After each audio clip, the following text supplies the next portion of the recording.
You have to be like water.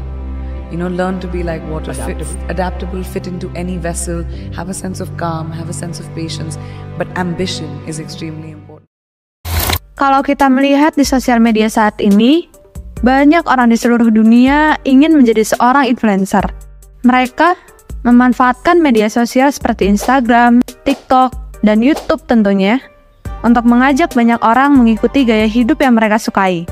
Mulai dari konten edukasi finansial, mental health, kata-kata motivasi, sampai spesialisasi pekerjaan tertentu kayak desainer atau pemrograman. Semua hal ini para influencer lakukan untuk mendapatkan ratusan hingga ribuan orang untuk menjadi pengikutnya di sosial media. Tentunya tren munculnya banyak influencer ini tidak lepas dari berkembangnya media sosial di masa sekarang.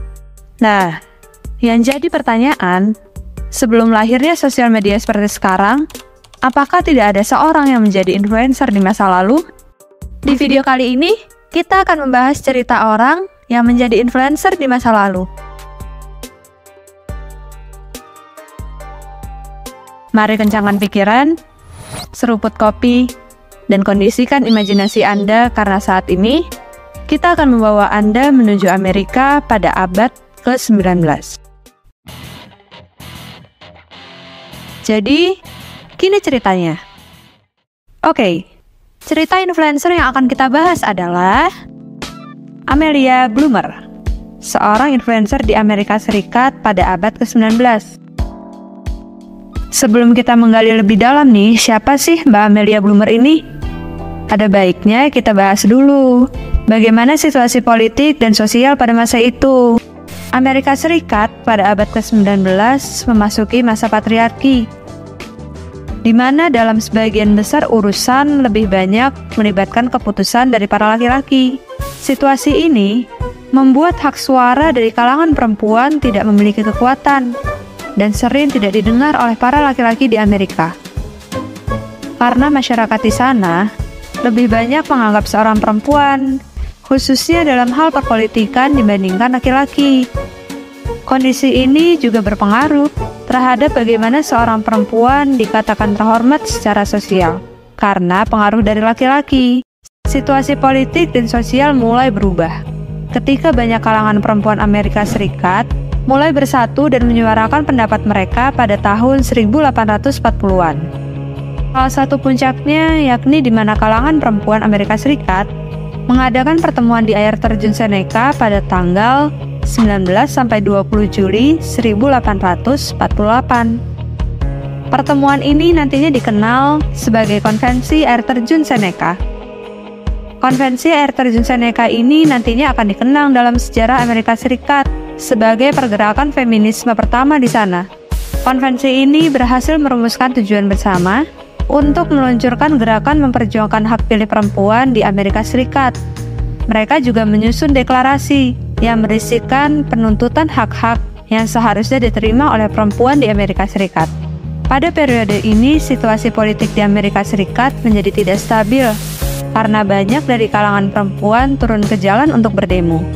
Salah satu persoalan yang ingin diperjuangkan oleh para anggota dari Konvensi Air Terjun Seneca yaitu ingin mereformasi cara berpakaian dari kalangan perempuan di Amerika Serikat, yang mana terdapat tren berpakaian di kalangan perempuan apabila ingin dikatakan terhormat, diharuskan menggunakan gaun dan sebuah korset yang sangat ketat.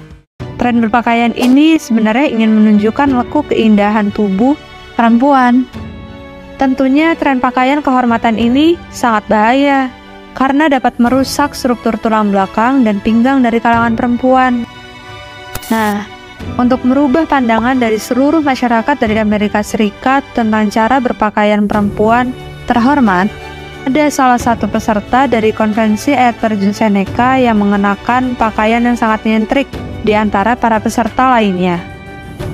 Peserta yang menjadi pusat perhatian di pertemuan Konvensi Air Terjun Seneca ini adalah Amelia Bloomer. Amelia Bloomer memperjuangkan hak berpakaian dari perempuan dengan mengenakan pakaian yang lebih longgar, tidak terlalu tertutup, dan tanpa menggunakan korset yang ketat. Demi memperkenalkan gaya berpakaian baru kepada masyarakat Amerika Serikat, Mbak Bloomer rela mengenakan pakaian ini tidak hanya ketika melakukan pertemuan konvensi air terjun Seneca dan aksi turun ke jalanan, tapi juga di waktu olahraga pagi dan aktivitas di luar rumahnya. Nah, untuk mendapatkan lebih banyak dukungan, Mbak Bloomer bersama perempuan lainnya membuat surat kabar yang bernama The Lily. The Lily ini mirip loh sama sosial media di zaman sekarang. Surat kabar The Lily sendiri menjadi tempat untuk Mbak Bloomer dan para perempuan lainnya untuk memperkenalkan tren gaya hidup baru dari cara berpakaian, etika, hingga aktivitas baru. Usaha dari Mbak Bloomer ini membuahkan hasil. Dengan semakin banyaknya perempuan Amerika mulai mengikuti cara berpakaiannya, serta mulai meninggalkan tren gaya lama yang memakai korset dan gaun itu. Puncaknya, masyarakat Amerika Serikat mulai menerima gaya berpakaian baru ini setelah tahun 1853.